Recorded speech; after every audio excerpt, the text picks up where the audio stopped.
بالله من الشيطان الرجيم بسم الله الرحمن الرحيم الحمد لله رب العالمين وبه نستعين وصلى الله على سيدنا محمد وعلى أهل بيته الطيبين الطاهرين اللهم صل على محمد وآل محمد.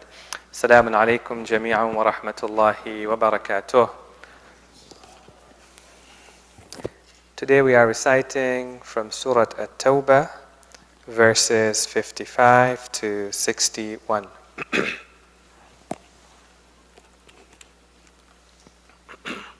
Page number 196.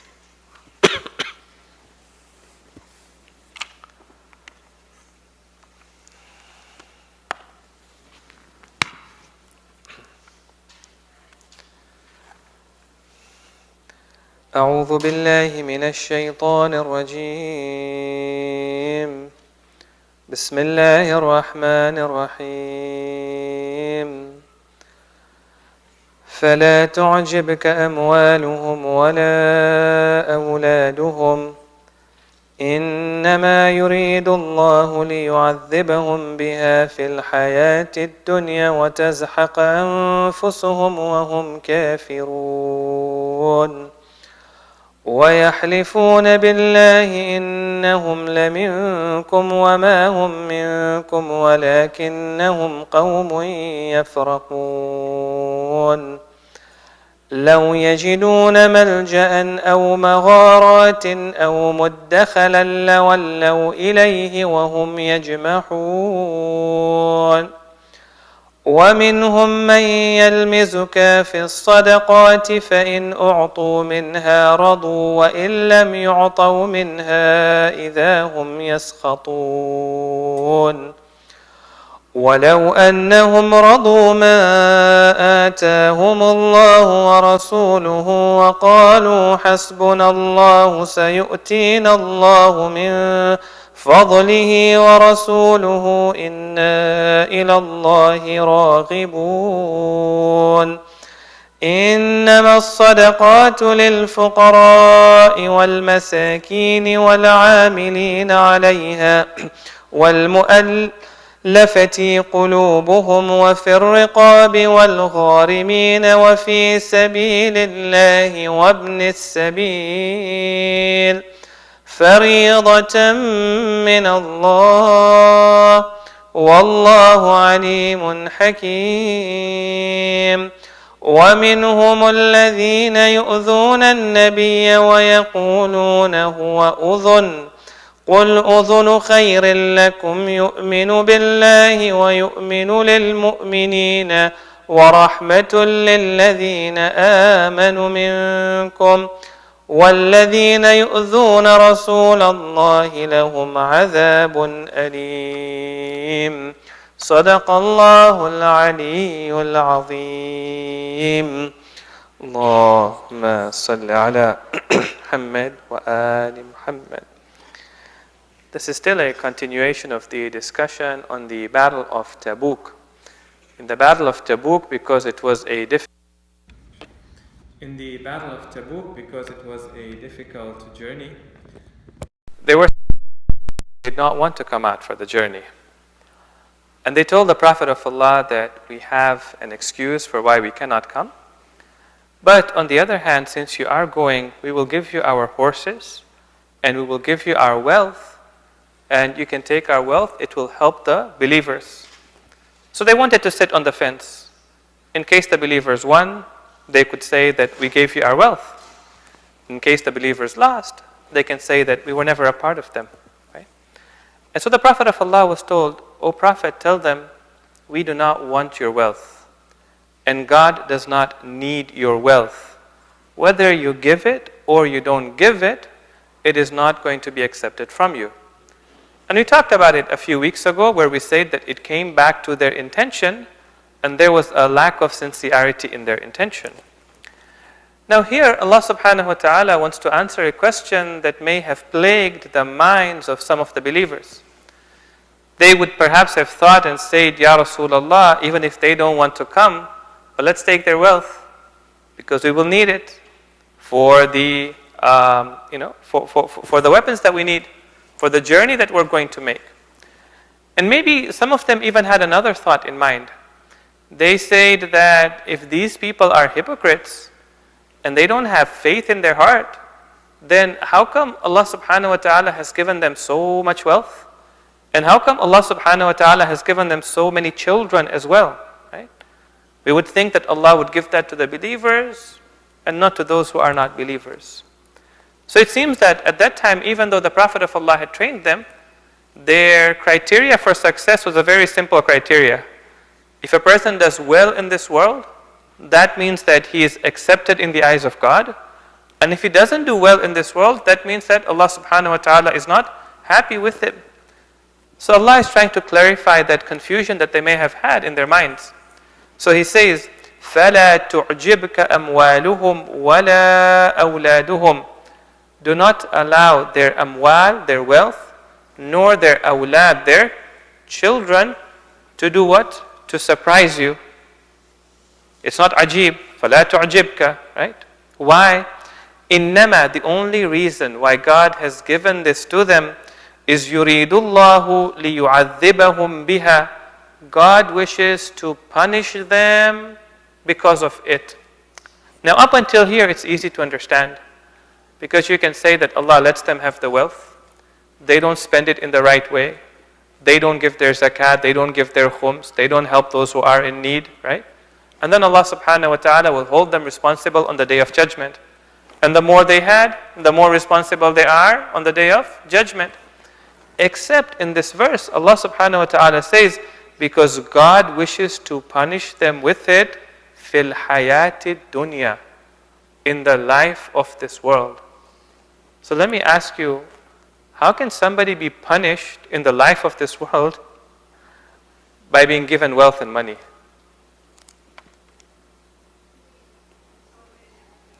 Somebody today on Facebook, they posted, if wealth doesn't bring about happiness, then how come all these people are smiling? And they had Bill Gates, and they had Warren Buffett, and all of them were laughing and smiling, right? So how can wealth be a source of punishment in this world? Yes? Their children's health, for example. Money can't buy that, so maybe they have the money, but they're not able to do anything for themselves. Okay, yes?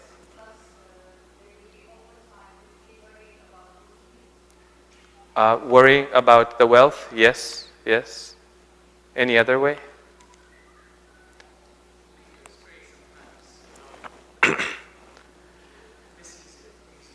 Yeah, misuse it or abuse the wealth, or for example, do something unethical in trying to acquire that wealth. So Ghai Muhsin Qara'ati in his Tafsir, he says that when a person becomes like that, you find that even in seeking that wealth, they're always worried. How can I get it?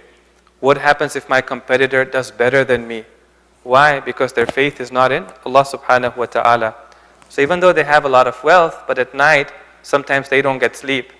Or even if they're eating food, they're not enjoying it because they're worried about acquiring that wealth. Then he says, even after they have acquired that wealth, they're now worried about safeguarding that wealth. What will happen if inflation goes up? What will happen if the thief breaks into the house, right?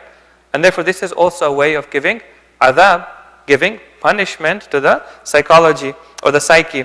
وَتَزْحَقَ أَنفُسُهُمْ وَهُمْ كَافِرُونَ.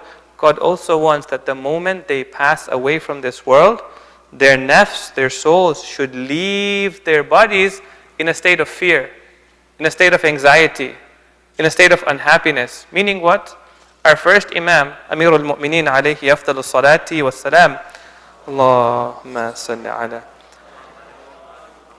He says in one of the khutbahs in Nahjul Balagha, when a person is so attached to the wealth that he doesn't want to separate from it, then when that person is passing away, that wealth is shown in front of him.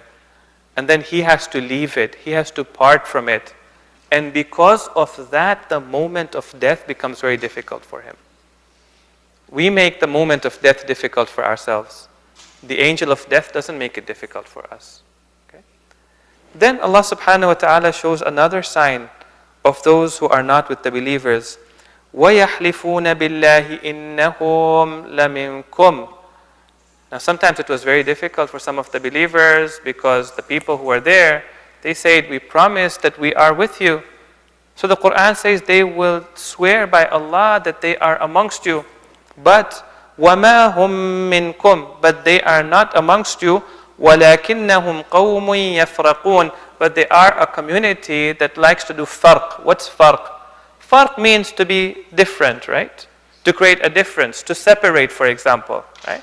In the Arabic language, when sometimes somebody is so afraid that his soul is about to separate from his body, they say this person is yafraq. He is afraid, right? They would have told you that, you know what, we really don't believe in the Holy Prophet. Right? We don't really believe in this movement. We're just with you right now because it serves our interests. But they don't want to tell you because they are afraid of telling you the truth. لَوْ يَجِدُونَ مَلْجَأً أَوْ مَغَارَاتٍ. Malja is a place of refuge. Magharat is the plural of ghar. Ghar means cave, ahsan. أو مدخلا. Muddakhal, they say, is, for example, an underground place, a labyrinth, some place where a person can go underground to hide. لَوَلَّوْا إِلَيْهِ وَهُمْ يَجْمَحُونَ. If they were able to find another place of refuge, if they were able to find caves where they could take refuge, if they could go underground and be separated from you, if they ever had that opportunity, you think they are with you right now, but if they could find somebody else to help them and support them, a very important message in the Qur'an. That not everybody who expresses solidarity with you and says that I'm with you is necessarily with you. Sometimes people are with you for their own self-interests. When we get involved in politics, we get involved in the society outside, we have, party leaders coming and talking to us, politicians coming and talking to us, and sometimes they may express solidarity. The Qur'an is teaching us that the believers should not be naive. Don't take everybody on their face value. Right? Today they need your votes, they express solidarity with you. Tomorrow if they don't need your votes, you might hear a different story coming from them. Right? You have to be careful. So if they could find another place that would support them, then you would find that they would frantically hasten towards that place. Jamuh is sometimes used for a horse that's really fast, that's frantic, right? They would run away from you as fast as those horses run away. Right? وَمِنْهُمْ مَنْ يَلْمِزُكَ فِي الصَّدَقَاتِ. Another sign. Now, in the second year after Hijrah, one of the things the Prophet of Allah did in Medina was to establish Baytul Mal. Okay? And a lot of the money that used to come into Baytul Mal used to come because of sadaqat. By sadaqat, we mean zakat. In the Qur'an, sometimes zakat is referred to as sadaqat, sadaqah. خُذْ مِنْ أَمْوَالِهِمْ صَدَقَةً. O Prophet, take from their wealth what? Sadaqah. Here it means, O Prophet, you go and take from their wealth their zakat that they are supposed to pay. If somebody doesn't want to pay it, the Islamic State has or the Prophet, had the right to go and take it from that person, sadaqah.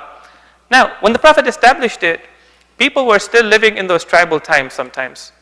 They felt that if there's a public treasury and I'm an important person, or we are an important qabila or an important tribe, then we should get something from it.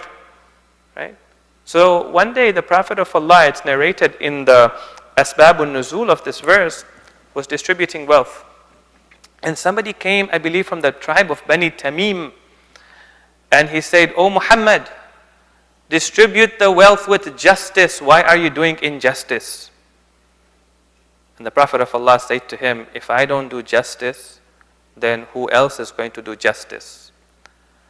So one of the companions who was there, that's mentioned in the hadith, told the Prophet, "Ya Rasulullah, if you allow me, I will kill him."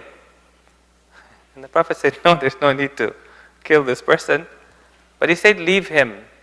There will come a time when the people who follow him and the people who are around him will say salat so well that you will feel your salat is nothing compared to their salat. And yet there will come a time when he and the people who are around him will run away from Islam the way an arrow runs away from the bow." And that person who came and did that to the Prophet of Allah, we have to be very careful on how we address the Qur'an and the Prophet of Allah. We have to have adab and etiquettes. When we lose those etiquettes, sometimes later on in our lives, it has a very negative impact. Right? So this person later on in his life was killed by Imam Ali in the Battle of Naharwan. He was a Khariji. Right? And we know that their salat was so visibly good that sometimes even the companions of Imam Ali would look at them and say, really, we're supposed to fight against them? Right? So he came and he blamed the Holy Prophet in the distribution of zakat. So the Qur'an says, وَمِنْهُمْ, and amongst them, مَنْ يَلْمِزُكَ فِي الصَّدَقَاتِ, who blames you in your distribution of sadaqat. فَإِنْ أُعْتُوا. Now what's his criteria? He's talking about justice. What's his criteria? His criteria is very simple. Right? There's an important point coming up in this verse of the Qur'an. His criteria for justice is this: فَإِنْ أُعْطُوا مِنْهَا رَضُوا. If you give him, you have been just. So he's happy with you. وَإِنْ لَمْ يُعْطَوْا مِنْهَا. And if you don't give him, even if he doesn't deserve it, إِذَا هُمْ يَسْخَطُونَ. He'll be angry with you. And he's going to tell you, you are being unjust. Okay? Justice is based on self-interest now.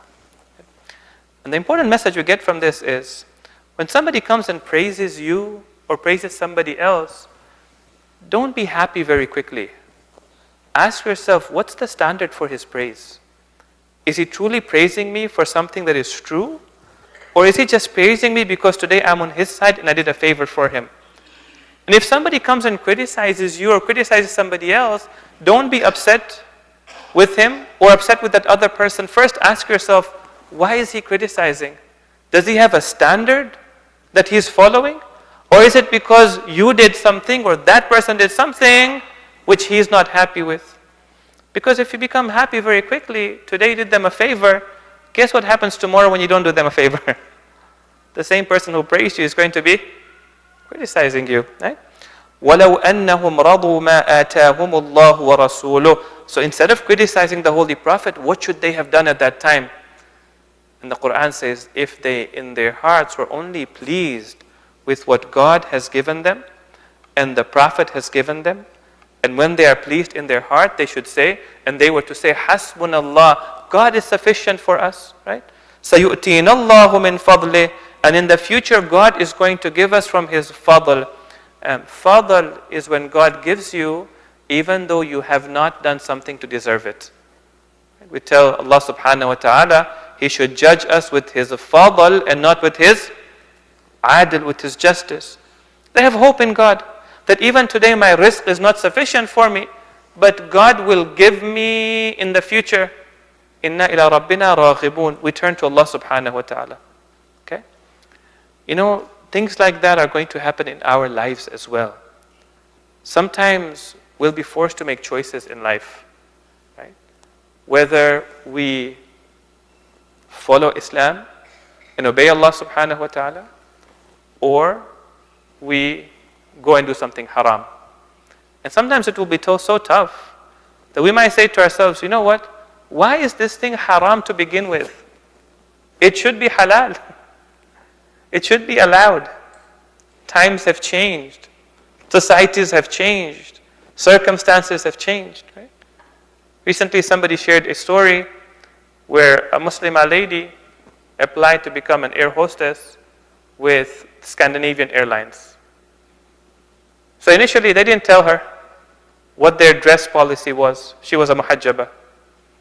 So they took her through the interviews. She passed all the interviews. They looked at her experience. They were okay with it. After she went through a few interviews, they came to the last interview. They say to her, and she's recounting this herself now. They say to her that you've got the job. On one condition though. You cannot wear your hijab if you want to work in this position. She said, but that's part of my religious requirement. They said, we cannot allow you to do that. She said that if you knew that I wear a hijab and I'm going to wear hijab, then why did you make me go through the interviews? And they said, well, we wanted you to have the option later on to decide. So God sometimes does put you in those positions as well. right? Where you have a choice to make now.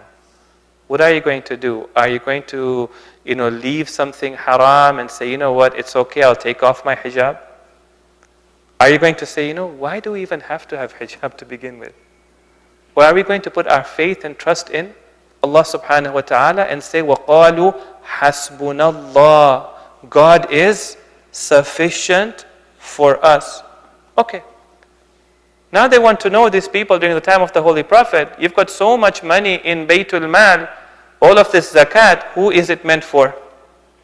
If we don't deserve it, then who is supposed to deserve it? The next verse answers that question. Innama. What does innama mean? Surely.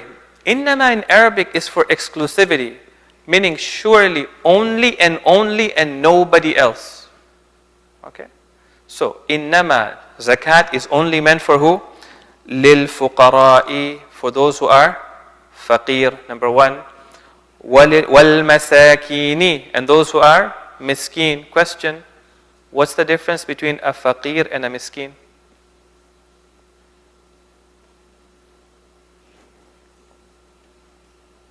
Aren't they the same?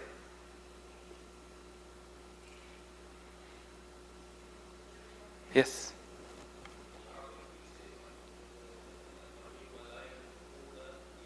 Yes. A faqir is a person who does not have the provisions even for the day. And a miskin, yeah, okay. A miskin doesn't acknowledge it.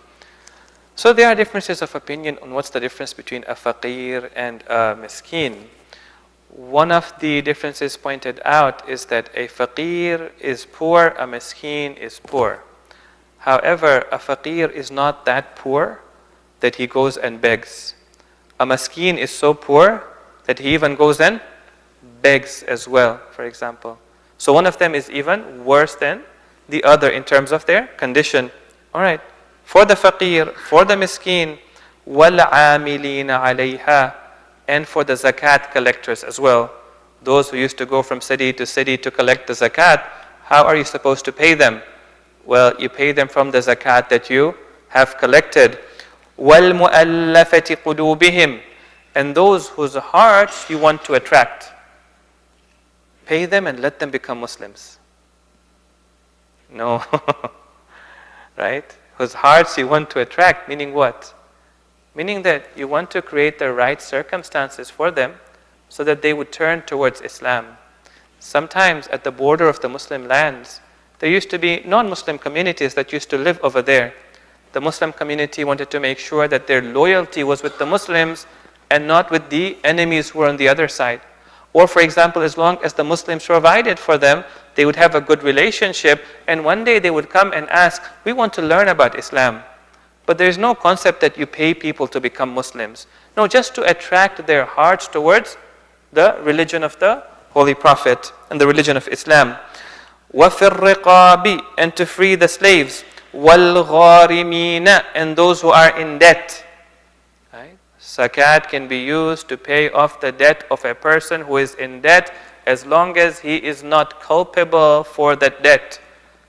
Somebody decided he really liked another car, he went and bought it, got into a debt, can't use zakat for that. Somebody had a house, it got burnt down, it wasn't something he anticipated, now he needs to buy another house, he's been in debt for that, for example. Then we're told, even in the hadith, if a person passes away, he has a debt, he was not responsible for that debt, meaning he didn't do something wrong to get the debt, the imam can actually take zakat and pay off that person's debt. Okay? وَفِي سَبِيلِ اللَّهِ, in the way of Allah, in building mosques and schools. وَابْنِ السَّبِيلِ, and those who are left on the path, or those who are journeying and they don't have any money with them. فَرِيضَةً مِّنَ اللَّهِ, this is not an obligation that the Prophet is making up, this is an obligation from Allah subhanahu wa ta'ala. وَاللَّهُ عَلِيمٌ حَكِيمٌ, God is all-knowing and wise. The Prophet of Allah didn't have an easy time. They not only criticized the actions of the Prophet when they didn't like them, they used to criticize the character of the Prophet as well. They used to criticize the personality of the Prophet. Sometimes it's very easy for us to sit back today and say, if we were during the time of the Holy Prophet, we would have been very, very different. Well, no, we don't know that, right? It was a difficult time at that time, right? So people used to come and criticize the Prophet of Allah. And Allah subhanahu wa ta'ala recounts that criticism in the Qur'an. The Prophet himself would not sometimes come out himself and start defending himself. Allah subhanahu wa ta'ala would defend his Prophet in the Qur'an. So one of the criticisms that they had, وَمِنْهُمْ, and amongst them, الَّذِينَ يُؤْذُونَ النَّبِيَّ, are those who hurt the feelings of the Holy Prophet. They trouble him. What do? وَيَقُولُونَ هُوَ أُذُنٌ, and they say, the Prophet is an ear. Udhun means ear. They say the Prophet is an ear. What does that mean? Sorry? Listens to Imam Ali. Okay. Yes. Listens to people. Okay. What's wrong with listening to people? How is that a... Right. Sorry, if he gives? Yes. It doesn't follow Allah. Okay, good. So they used to say that this Prophet, he's not a true leader. A true leader doesn't bother with listening to people. A true leader just commands them and they have to follow. But this Prophet, he sits down and he listens to them. And sometimes they give him an excuse and he excuses them. And sometimes they come and lie to him and he doesn't accuse them, right? So he listens to them. And sometimes they come and make up stories and there he sits and he listens to them, right? And you find Imam Ali was also like that. He used to spend time amongst the people, listening to them, talking to them. We're told that one of the caliphs came and told him that you don't deserve to be a caliph. You don't have the qualities of a ruler. Why? Because you're too jovial. You're too social. A ruler is supposed to be a dictator, for example. Right? The Prophet of Allah, his way of ruling was not through dictatorship, not by imposing. The Prophet of Allah's method of ruling was through building consensus, by listening to people. But he would listen to them because he wanted to build community. He wanted to show empathy with them. It doesn't mean that he did everything they used to tell him to do, or he accepted every excuse that they used to give him, or that he was naive whenever he heard them. He was just trying to empathize with them. So what does Allah subhanahu wa ta'ala say? قُلْ, O Prophet, tell them, أُذُنُ خَيْرٍ لَكُمْ, him being an ear is better for you. Using their own terminology. He listens to you. He tries to bring your hearts together. He tries to explain you things and doesn't impose them upon you. And let us tell you more about him. يُؤْمِنُ بِاللَّهِ. After he listens to you, though, you should know his faith is firmly in Allah subhanahu wa ta'ala. وَيُؤْمِنُ لِلْمُؤْمِنِينَ, and he believes the believers when they come and speak to him. وَرَحْمَةٌ لِلَّذِينَ آمَنُوا مِنْكُمْ, and he is a source of mercy for those who believe amongst you. Question which I'll not answer right now. Sometimes the Qur'an says he is رَحْمَةٌ لِلْعَالَمِينَ, a mercy for all of mankind. And here it says, no, he is a mercy for those who believe. Well, how come sometimes it says for all of mankind, and sometimes it says for the believers? وَالَّذِينَ يُؤْذُونَ رَسُولَ اللَّهِ لَهُمْ عَذَابٌ أَلِيمٌ. As for those who trouble the Prophet of Allah, they should know that there is a very painful punishment waiting for them. صلوا على محمد وآل محمد.